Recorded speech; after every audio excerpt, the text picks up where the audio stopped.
Fatiha.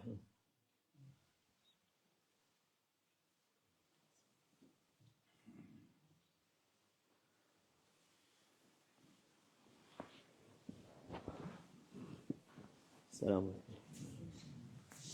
Aleyküm. Bismillahirrahmanirrahim. Salatu vesselamu ala Resulina Muhammedin seyyidil evvelin ve ahirin. Meded ya Resulü, meded ya salat ve sahabesine. Meded ya şahid Resulü ve inşallah fazla sen şu Muhammed'an hakkani ve hüdde. Tarikatun as-sahabe ve hayru fil cemiyye. Bismillahirrahmanirrahim. Şehr Ramazan ellezî unzile fîhil Kur'an huden linnâs ve beyinâtin minel huda vel furqan. Sadakallahul azîm. Bu mübarek Ramazan ayı Allah'ın sevdiği aydır.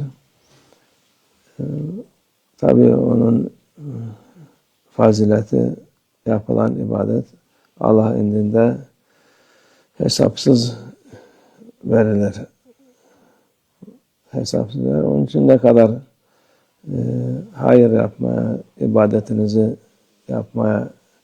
yapabilirseniz yapsın insan. Yapamazsa bile niyetle ben niyet ettim. Bu bütün Ramazan'ı Allah Azze ve Celle'nin istediği gibi olsun. Bizim taksiratımız çoktur. Yapabildiğimiz kadar yapalım. Allah niyetimize göre versin. Odur mühim olan. Bazı insanlar fazla yapar, bazı az yapar. Mühim olan Allah Azze ve Celle'nin rızasını kazanmak. Her şeyde Allah rızasını kazanmaya niyet edersen o niyetle amelin az olsa bile Allah'ın indinde tam verilir. Allah Azze ve Celle Ekrem'l Ekremin, cömertlerin en cömerti, ufak tefek şeylere bakmaz. Ama işte bazen şeylere de dikkat etmek lazım. Oruç tutarken ne zaman tutacak, ne zaman bırakacak diye onu şey yapar. Bazı insanların kafalarını karıştırıyorlar.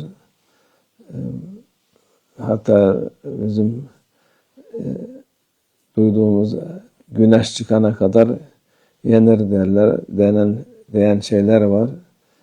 Bilmem imsak vakti şuydu buydu diye. Onun için ona biraz dikkat etmek lazım.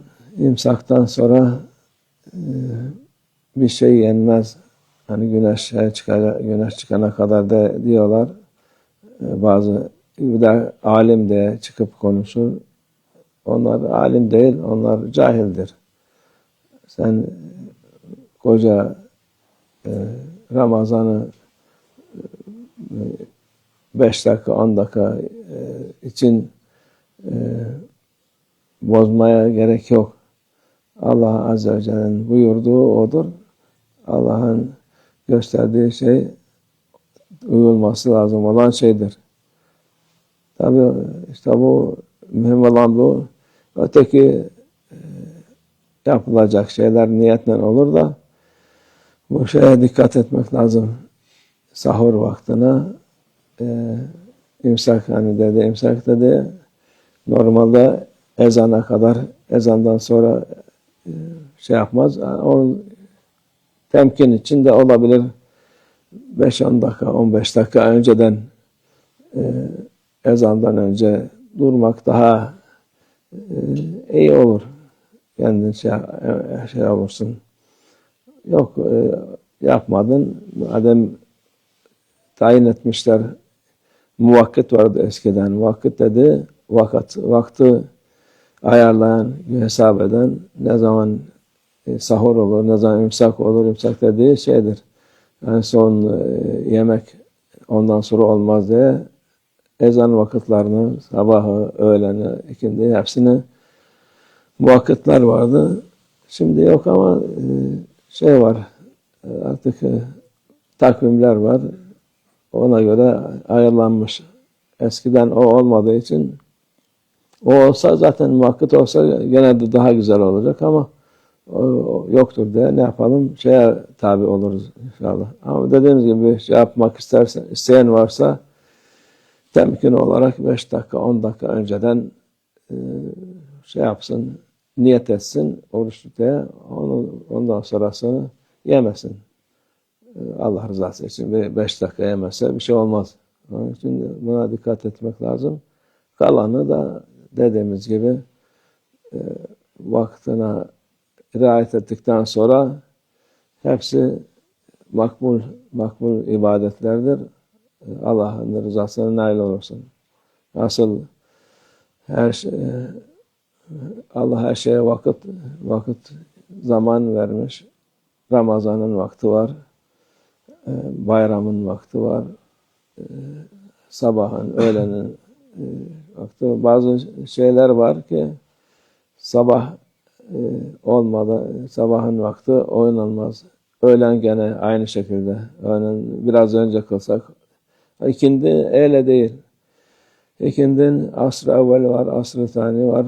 Biraz erken, biraz sonra olabiliyor. Akşam gene vakti sabittir. Onun daha önce kılamazsın.